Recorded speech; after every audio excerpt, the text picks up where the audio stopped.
बहुत समय पहले एक दुष्ट जादूगरनी ने एक बच्ची को चुरा लिया और उसे एक ऊंचे टॉवर में कैद कर दिया। उस बच्ची का नाम रपेंजल था। उसके लंबे और सुंदर सुनहरे बाल थे जो जादूगरनी को उसकी शक्ति के लिए आवश्यक थे। रपेंजल को कभी भी टॉवर से बाहर जाने की इजाजत नहीं थी। रपेंजल अपने टॉवर में अकेली रहती थी।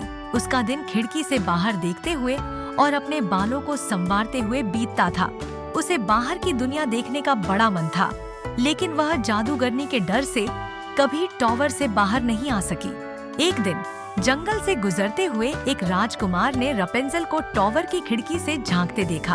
उसकी सुंदरता और उसके सुनहरे बालों ने राजकुमार का ध्यान खींचा। उसने सोचा कि इस लड़की को यहाँ कैद क्यों किया गया है और उसे मुक्त कराने का निश्चय किया।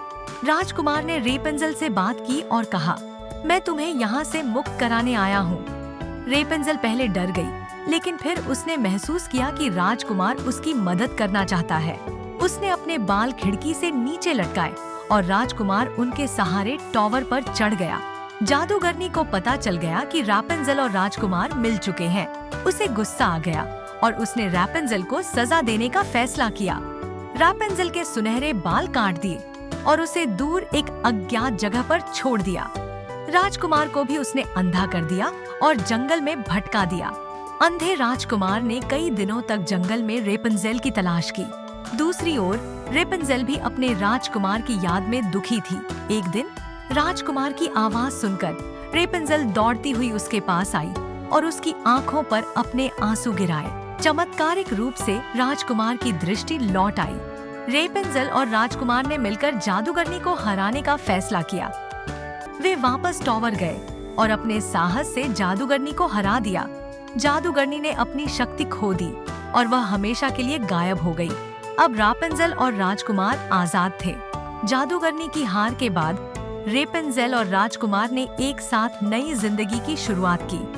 वे अपने महल में खुशी खुशी रहने लगे, जहां रेपेंजल ने अब आजादी और प्रेम की सही मायने में अनुभूति की।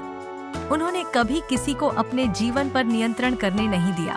रेपेंजल और राजकुमार की इस यात्रा से हमें यह सीख मिलती है कि चाहे कितनी भी बड़ी मुश्किलें क्यों न आए, साहस, प्रेम और दृढ़ संकल्प से हर बाधा को पार किया जा सकता है। दोस्तों, अगर आपको यह वीडियो पसंद आया हो तो कृपया हमारे चैनल किड्स स्टूडियो हिंदी को लाइक, शेयर और सब्सक्राइब जरूर करें।